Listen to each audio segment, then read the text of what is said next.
All right, let's dive straight into this explainer where we're unpacking Sarah J. Maas's absolute romantasy phenomenon, A Court of Thorns and Roses.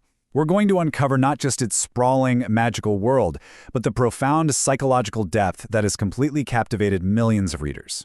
We all know how the classic happily ever after goes, right? The curse is broken, the villain is defeated, the couple embraces, and the credits roll. But what's really interesting about this story is that it asks a much harder, more realistic question. What happens when the actual journey begins, with the trauma that immediately follows that victory?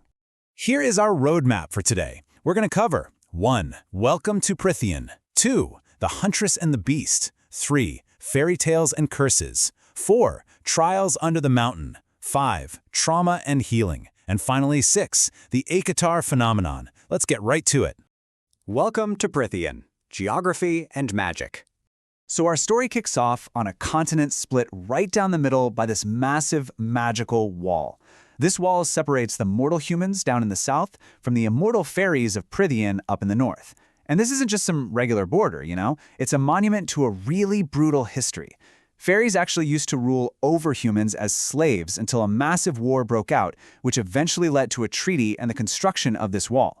Because humans are completely devoid of magic and effectively defenseless against these immortals, they remain incredibly distrustful and, frankly, terrified of the magical world hovering just above them.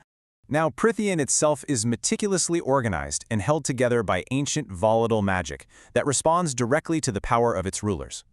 It's governed by 7 distinct High Lords, who are basically the most powerful fairies in the land. There are 4 seasonal courts, spring, summer, autumn, and winter, that remain perpetually stuck in their designated season. Then you have your 3 solar courts, dawn, day, and night, which actually rotate through the seasons normally. Each High Lord wields totally unique land-granted magic. For example, Tamlin of the Spring Court possesses shape-shifting abilities, while Rhysand over in the Night Court commands mind control and shadow-wielding powers. And get this, succession isn't just about being the oldest kid. The magic of the land itself literally chooses the most powerful successor. Section 2. The Huntress and the Beast. A Fateful Encounter. Enter Feyre Archeron. She's a 19-year-old mortal who has become the sole provider for her heavily impoverished family after her merchant father lost everything. In stark contrast to her sisters, who kinda just ignore their harsh new reality, Feyre ventures out into the brutal winter woods. While hunting just to keep her family from starving, she unknowingly kills a fae disguised as a wolf. Well, by the laws of that ancient treaty we mentioned, a terrifying beast arrives to demand retribution, dragging Feyre across the wall and throwing her into a cell in the Spring Court. And plot twist, that beast is actually Tamlin, a High Lord. At first, obviously, Feyre is basically a trapped prisoner, harboring this deep, icy hostility born from generations of human fear. But as she spends time on Tamlin's estate, she starts to realize her captor isn't just a mindless monster. Her hostility slowly melts, and this is heavily aided by Tamlin's cynical but fiercely loyal emissary, Lucien, who really bridges the gap between human and fae for her. She begins to defy a brutal history that taught her kind to fear their neighbors, ultimately discovering the incredibly dangerous beauty of Prythian and sparking a really fiery romance. Section 3. Fairy Tales and Curses. Subverting Folklore. This brilliantly illustrates how the author, Sarah J. Maas, weaves classic folklore into her narrative. While the initial setup definitely echoes Beauty and the Beast, it heavily subverts the Scottish ballad of Tamlin.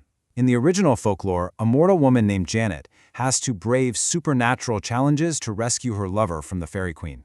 Maas shifts this narrative perfectly. We find out that a wicked shadow threatens all of Prythian. The Spring Court has actually been cursed, leaving its members with animal masks permanently fused to their faces. Tamlin was given exactly 49 years to get a human who hates fairies to fall in love with him. So now, this mortal woman has to step up, brave literal nightmares, and rescue her immortal captor to break the curse.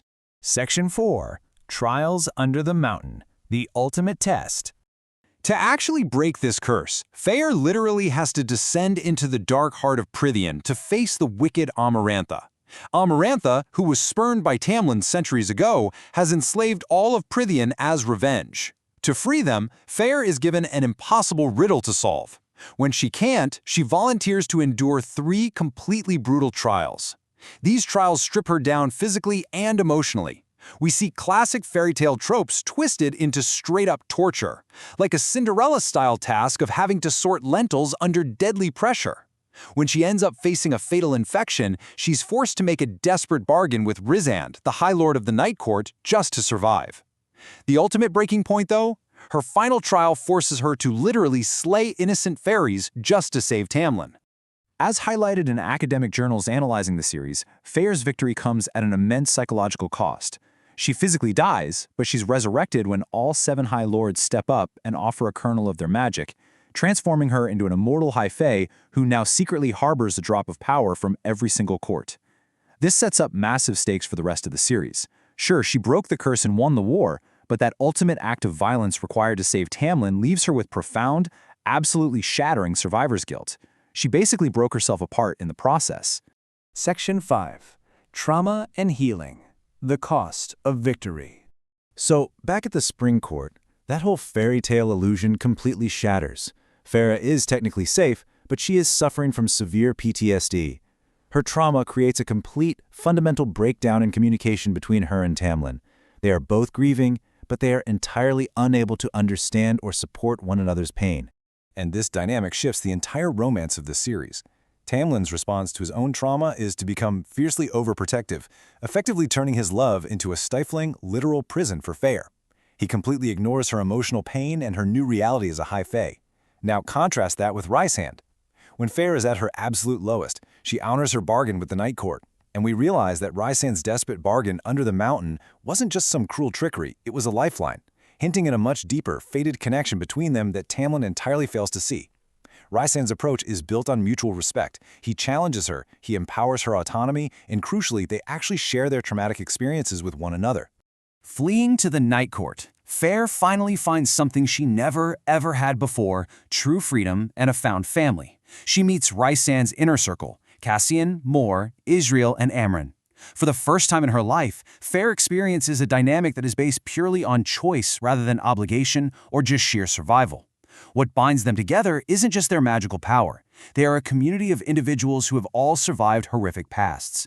They intimately understand despair, and they actively help her process her profound grief. This community, as scholarly analysis points out, serves as a really crucial mirror for readers. By integrating characters who support each other on the good days and the incredibly hard days, we as readers get to witness the painful, messy, but necessary steps of recovery.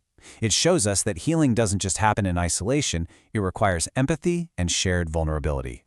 Now, I love this detail. Art is used as a tangible representation of mental health. Before her ordeal, despite her crushing poverty, Feyre was a painter. It was her way of processing the world. Back in the human realm, Feyre actually used to paint starry night skies on her dresser, which is this brilliant subconscious foreshadowing of the Night Court she'd eventually call home. But after dying and returning, Feyre loses this entirely. She can't even look at a blank canvas or her old paints in the Spring Court without feeling physically sick. It's a perfect barometer for her trauma.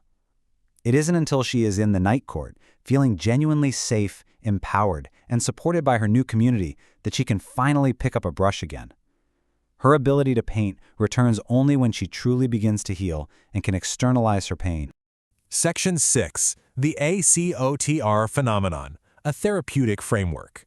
So why has this sprawling, magical story captured the hearts of literally millions of readers worldwide? It's because the series goes far beyond romance and your traditional fantasy tropes. Maas has essentially created a therapeutic framework within a fictional world. Fans aren't just connecting over epic magic battles or love triangles, they're connecting over shared human struggles, the messy reality of PTSD, and the incredibly difficult journey to self-forgiveness. I'll leave you with this final thought to chew on. As we watch Feyre rebuild her shattered soul through the power of community, empathy, and art, how might witnessing that kind of fictional recovery help us learn to heal the broken pieces within ourselves? Thanks for joining me on this explainer, and remember to always keep questioning the stories you read.